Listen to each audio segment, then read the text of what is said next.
বাংলাদেশের রাজনীতিতে এক নতুন অধ্যায়ের সূচনা করল ৬ কোটি ভোটারের অংশগ্রহণে সম্পন্ন হওয়া একটি জনমত জরিপ।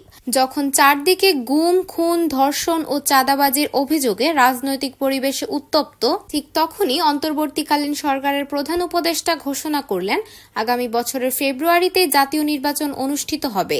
যদি নির্বাচন হয় সুষ্ঠু, অবাধ, নিরপেক্ষ ও অংশগ্রহণমূলক, তবে কোন দল কত শতাংশ ভোট পেতে পারে এবং কত আসনে জয়ী হতে পারে সেই হিসেবে এই আলোচিত জরিপাটি তৈরি হয়েছে। এখানে অংশ নিয়েছে দেশের ৬টি শীর্ষ রাজনৈতিক দল: আওয়ামী লীগ, বিএনপি, জামায়াতে ইসলামী, জাতীয় পার্টি, ইসলামী আন্দোলন বাংলাদেশ ও জাতীয় নাগরিক পার্টি। এছাড়া অন্যান্য দল ও স্বতন্ত্র প্রার্থীদের জন্য রাখা হয়েছিল বিকল্প অপশন। ৬ কোটি ভোটারের এই গণভোটধর্মী জরিপ থেকে উঠে এসেছে বেশ কিছু চমকপ্রদ ফলাফল। প্রথমে দেখা যাক ইসলামী আন্দোলন বাংলাদেশের অবস্থা। ধর্মপ্রাণ ও রক্ষণশীল ভোটারদের আকর্ষণ করতে সক্ষম দলটি মোট ভোটের ৪% পেয়েছে, অর্থাৎ প্রায় ২৬ লাখ মানুষ জানিয়েছেন তারা চরমোনাই পীরের নেতৃত্বাধীন এ দলকে ভোট দেবেন। বরিশাল, পিরোজপুর, মাদারীপুর, কিশোরগঞ্জ ও সাতক্ষীরার মতো জেলায় তাদের সংগঠন শক্ত অবস্থানে রয়েছে।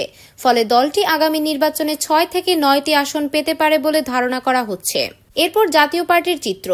একসময় ক্ষমতাসীন এই দলটির জনপ্রিয়তা এখন প্রায় নামমাত্র।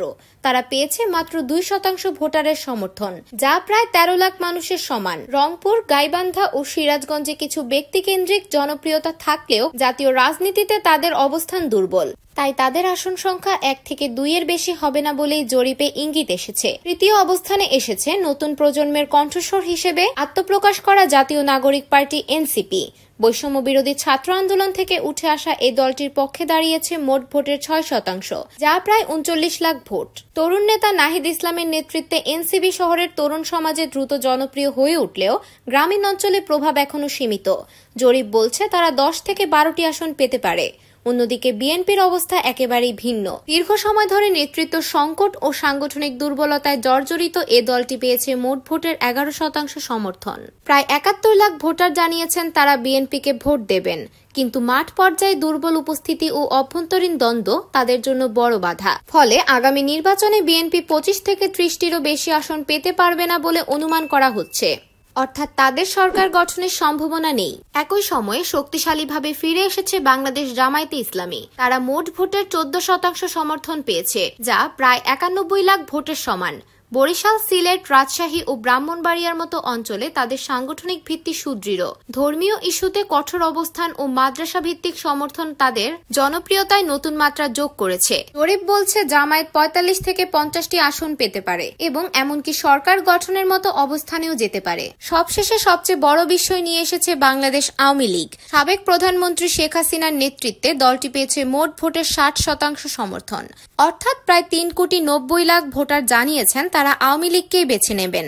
নগর এলাকায় উন্নয়নমূলক কর্মকাণ্ড, গ্রামীণ অঞ্চলে জনপ্রিয়তা এবং অতীতের অভিজ্ঞতার কারণে ভোটারদের অনেকেই মনে করছেন আগের সময় ভালো ছিল।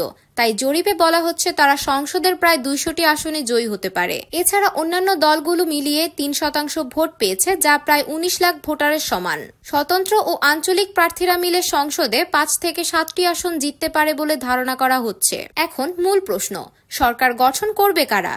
সংখ্যার বিচারে আওয়ামী লীগ এককভাবে সংখ্যাগরিষ্ঠতা পেতে পারে, তবে জামায়াতের উত্থানও দৃষ্টি আকর্ষণ করছে। বিএনপি ও জাতীয় পার্টি স্পষ্টত পিছিয়ে পড়েছে। নতুন প্রজন্মের সমর্থন পেলেও এনসিপি এখনো প্রভাব বিস্তারের সীমাবদ্ধতায় ভুগছে। সব মিলিয়ে জরিপ ইঙ্গিত দিচ্ছে আসন্ন নির্বাচন যদি সুষ্ঠু, অবাধ ও অংশগ্রহণমূলক হয় তবে ক্ষমতার পালাবদল নয়, বরং আবারও আওয়ামী লীগই এগিয়ে থাকবে। তবে জামায়াতের এই অগ্রযাত্রা ভবিষ্যতের রাজনীতিতে নতুন সমীকরণ তৈরি করবে।